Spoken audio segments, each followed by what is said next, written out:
This programme is brought to you by vinny.co.uk.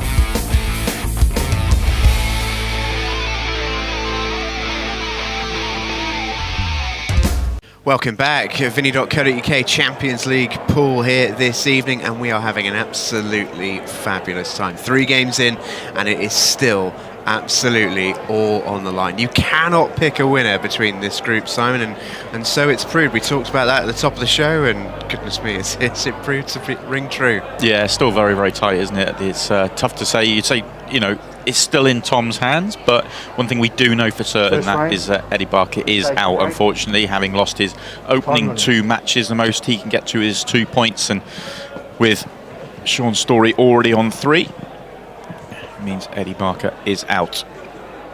Well, Chris Day came closest to getting the win in his first match. Ball behind the break, time running.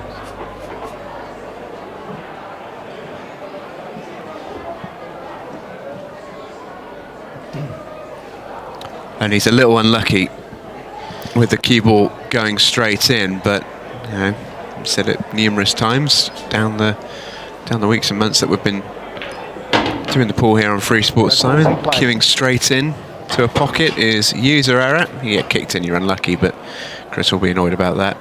And he's handed the table over to Tom Price, and we saw in his first match that Tom is, I don't know if he's got a taxi waiting outside. He's in a hurry, that's safe to say. Yeah, very, very impressed with Tom in his first match. Not just the way he played when he was running around the table playing a million miles an hour, but the way he was able to control himself and really manage the clock probably as well as we've seen anyone do in the tournament so far to wrap up the match and guarantee the match. One big shot to play here, developing that problem. Red near the 8 ball. He's left himself a little bit thinner on this pot to the bottom left-hand pocket than he wanted to. Yeah, this has to be a really good shot now. And I think it is. That's excellent, isn't it? The control to get the cannon on the 8 ball that knew he was going to get the cannon onto the red as well. Not an easy 8 ball left though.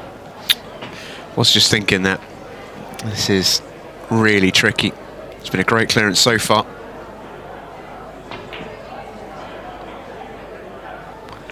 And it stays up. Disappointment. And in comes Chris Day with his second chance. That's so close to being an absolutely brilliant clearance.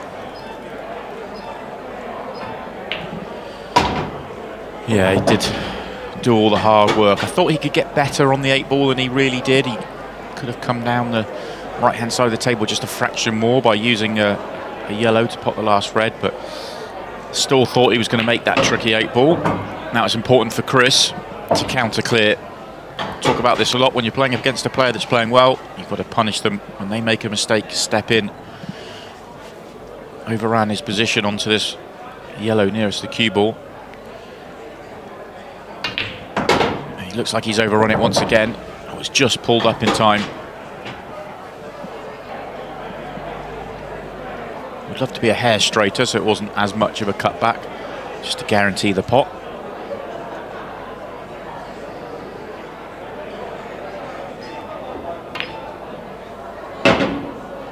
Nicely done. Yeah, back on track now, isn't he? Yeah, straight's not perfect though, but it's manageable. I think he's got just enough angle to force this out anyway.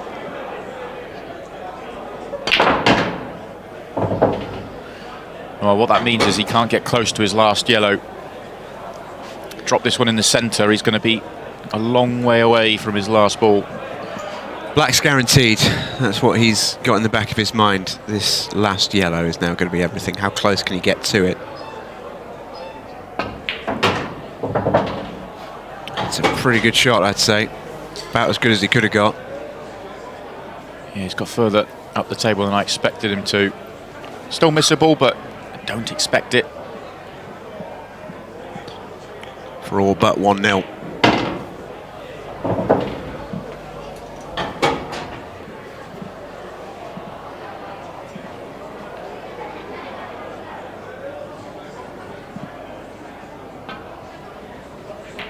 Excellent stuff from Chris Day. Managed to control that cue ball, and he really did punish the mistake from Tom Price, which is what you have to do in this game, and he does take that 1-0 lead. Well, whilst the balls are being racked up, we can pop out to Stephen Jameson, who is with Sean Story.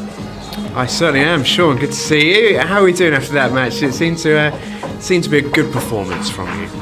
Yeah, there's some good stuff in there, a few rusty shots as well. I think I've made a few mistakes as well in the first couple of matches, but really pleased to get a win and a draw and keep myself sort of in the mix. Yeah, we talked about that on commentary actually. It seemed that you had all the shots in the arsenal, the really difficult ones, the 3-ball plants seemed to go your way, and then the ones that didn't were the ones that you'd expect to make. Yeah, just a bit rusty, and obviously the table is playing a little bit different to the practice table, so it's a bit more slippy, so shots with side, the cushions are a little bit soft, so it's just in my head really, and I missed one in the first frame I think where I should have potted it, but that was sort of the thinking. Talk us through the 3-ball plant. Was that something that you saw before you'd even got to the table? Because it was something that I know we didn't see, and certainly Eddie didn't appear to. No, I don't think I had an extension. It was just run down. I was going to cut the yellow top left, and I just thought, well, that's a bit of a wild shot. And the 3-ball plant, I just thought I've got a better chance of making that. So I didn't have a safety, so I might as well attack, you know. Always a good philosophy to have, and you are well in the mix with your final game to play. Best luck. Thanks, Steve. Cheers. Back to you, Si. Oh, great to get Sean's thoughts. He is very much in the hunt for going through tonight with a win and a draw, and he'll be a very keen observer of this match, with Tom Price with 1 win so far in his only match, and Chris Day with a draw so far, so a lot can ride on this match. I think, Stephen, that Sean summed that up pretty well. I think his rusty was the way he put it, and I think when you're not been playing a huge amount, match sharpness, I think that's fair. Oh, absolutely, I think it's fair, yeah. You won't hear me having a go at any of these players for being rusty. I've seen myself talk about rusty. Don't need any of that, but yeah, it certainly seems that way. But just, I think what does sort of show itself is that the talent sort of comes out at the end of the day. You know, you talked about it there. We had that sitter really from Sean, a couple of ones that you just fully expect him to make, but then he has the vision, most of all the ability to play that 3-ball plan. Absolutely exceptional. As you mentioned, he'll be a very, very keen observer for this one. This pot could be key for Chris Day. He's played that really well. He would have loved another bounce, another inch off the cushion to leave this straight, so he could just roll it in and play the 8-ball to the top left. Now if he rolls it in, he'll be behind the red, so he's going to have to play this with a lot more pace.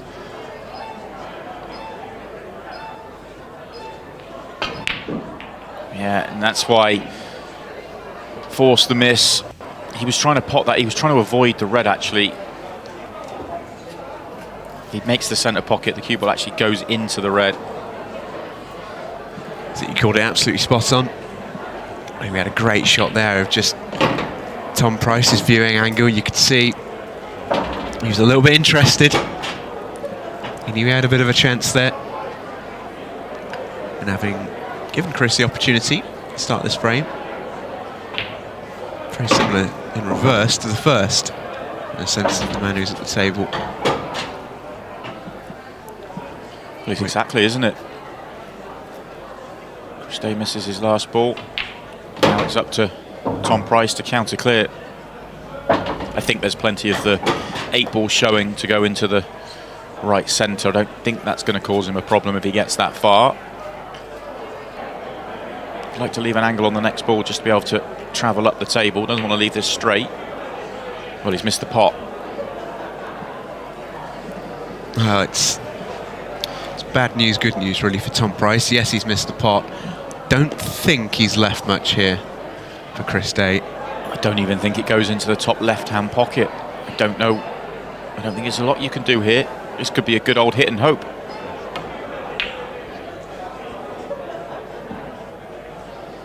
I tried to play a bit more controlled and maybe get that 8-ball in amongst the red at the top and make it awkward, but I think that was unlikely. Well, I suppose anything he had done there was going to be unlikely. That is one of the most hiding to nothing shots I think I've ever seen.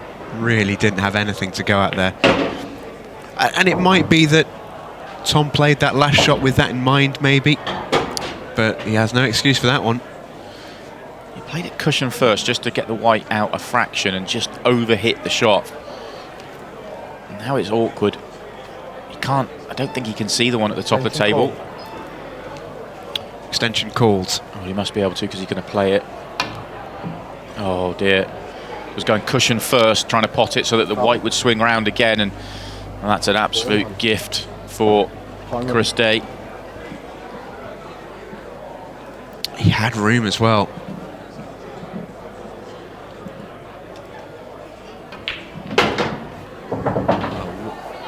What a gift for Chris Day. This for 2-0. And in it goes, never in doubt. Relieved, Chris Day. Well, here's a key moment. A little bit more room on this. You can see how much he missed the yellow by. Yes, he wants to play cushion first, but I don't think that was as maybe difficult a shot as Tom maybe made it look with the miss. Well, there's a couple of things there for me. I feel like he could have gone. You could have played a safety shot. If he'd left he could have nudged the ball he was near over the pocket and just left the cue ball on the bottom cushion. That would have left a very tough situation for Chris Day. Or I think the thing he'll be more annoyed about than that miss was going to be the positional shot he played previously that he got completely wrong. So a couple of reasons why Tom will be annoyed not to be 1-all. Take a look at the table. It is all to play for. Eddie Barker 2 frames to nil. is eliminated, but the other 3 here have all got something on the line. All 3, as Simon said at the end of the interview with Sean Storey, very much in the hunt. But Chris Day having 1-2 frames, Ball in hand behind the break line. having given himself the advantage, having been gifted an advantage perhaps. Cardinal! Straight in, isn't it? Gets this one wrong. See, that's... It's exactly like his first break, just in the other pocket. Yeah, so you don't have to be far off for that to happen. You have to be very precise with the break. Especially when you're playing the screw back shot. Those top 2 corner pockets are very much in play. If you play the stun shot, then the centre pockets are very much in play. But just when you get yourself 2-0 in front, you're thinking, get a big break here. Get yourself very close to job done. And now he's just allowed Tom straight back in here.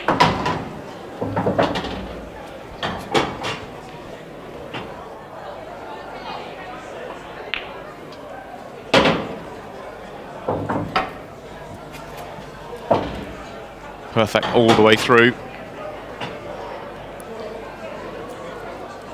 He's having a quick second look at this one because he's just a shade off straight the wrong way, which meant he couldn't get close to his last red.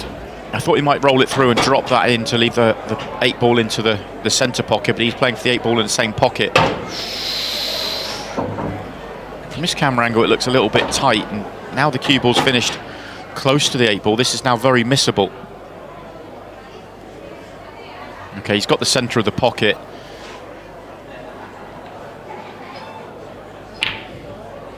Oh, he's gone in off the yellow. Well, that's incredible. What a shot that is. Unbelievable stuff from Tom Price. That really is. You are joking. You are joking. I mean, that's outrageous, isn't it? That really is. He obviously feels he's too close to it to cut it back. It did go to the pocket, but to play that shot, if you're Chris Day sat in the chair, you're thinking, okay, gear myself up here we go. This is 3-0 counter clear here. I cannot believe what I've just seen. It's an incredible shot. What a shot that is. Absolutely amazing. Tom Price looks a little bit sheepish. I don't know why. This is absolutely as played. I mean, in the circumstances as well, that is amazing. And we've talked about a lot tonight. We've referenced previous weeks. So we just talked about how entire evenings, entire groups have hinged on one moment. That could well be that moment, and then we go and see Tom going off the break just to ruin that little narrative that I spun. But even so, a truly remarkable shot. It really is, and okay, you shouldn't, if you're in Chris Day's situation there, you shouldn't allow what happens on the table to affect you. You just have to be ready to take your opportunity when it comes, but it really does affect you. You're sat there, he knows full well that, he's looking at, as soon as Tom's playing the shot he's thinking, this is massively odds against, I'm going to have a chance here to get 3-0 in front. He has to put that out of the back of his mind now and really just focus on this opportunity. Still got the chance there to get to 3. Absolutely, and especially going in off as well. If Chris can put that out of his mind, he still holds the cards in this match. 3-1 leads would be massive at this stage. This isn't a great opportunity though. I know he's taking this on, but that yellow at the bottom of the table, and he hasn't been able to. We always talk about it, you want to do your hard work first, you want to develop your bad balls early as you can. He hasn't been able to with this layout, so he's had to leave this yellow as long as he has, and this is okay. He's got a chance to get into it now, but if this doesn't go well, he's in all sorts of problems. Yeah, big shot this. Brilliant shot. What a shot that is. That is in many ways every bit as good as the 8-ball that Tom just played. Yeah, I completely agree. There's a lot of pressure on that. Just taking a moment, I think, just to settle himself, Chris Day. That was superb. It's not just the shot he played, it's also the position he played to guarantee the angle he needed to come down the table. And he had a plan right from the start, and you never want to leave a ball like that as long as he did, but he's executed this visit to perfection. And actually, it does show the merit of that point that we make about pool players wanting to do their difficult work early. Right. That was such a high tariff shot with so much room for that to go wrong and basically lose the frame. He's played that to perfection. It's a brilliant bit of play. Yeah, if he catches the ball full, it's double kisses, he's on nothing. If he catches it half ball the other side of it, then it's going to go too far up the table. We had to catch it on that side half ball. We had to be that precise. He was excellent, and he is very much in the driving seat. Yeah, an absolutely superb shot. I mean, that goes straight into the top 5 for me for shots of the tournament that we've seen. We've seen 2 contenders, haven't we, in this very match. Is Tom Price still in with a shot here? It's still a little bit of time to play, and we know he plays quick. Yeah, I mean, this format is really well suited to Tom. If he gets the opportunity, he's got the pace to be able to play this and get back into this match with about a quarter of the match still to go. This break's important. Chris doesn't go in off for the first time in the match, actually. And this could be a chance. This is a better break.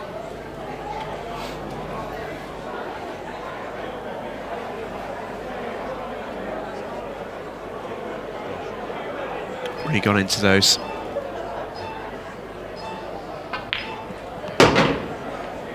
Yellow ball's in play. Yellows aren't easy.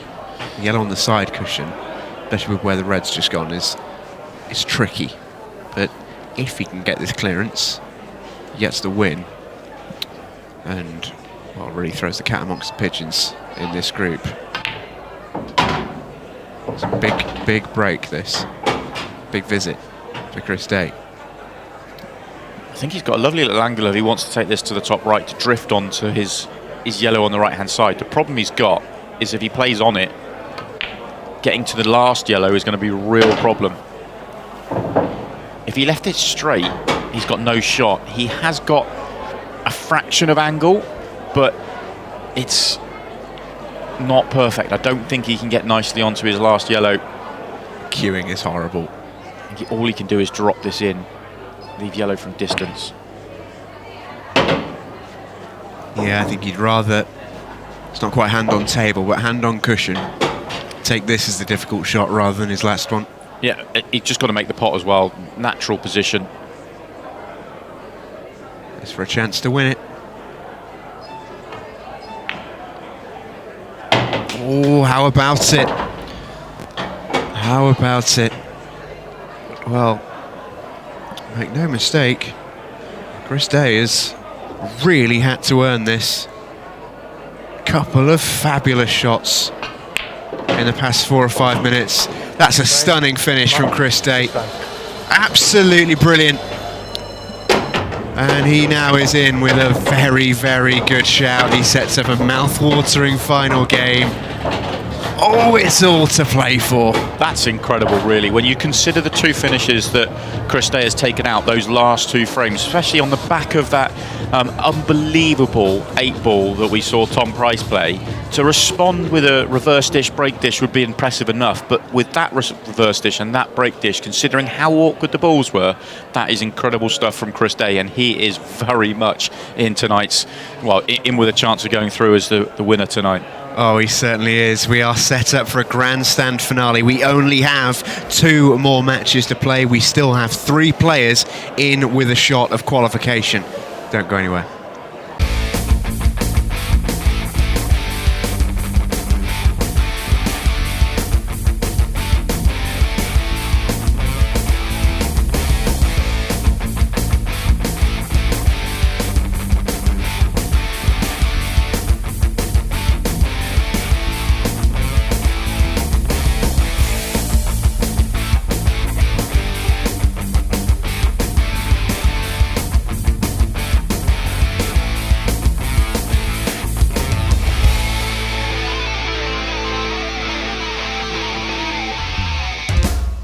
This programme is brought to you by Vinny.co.uk.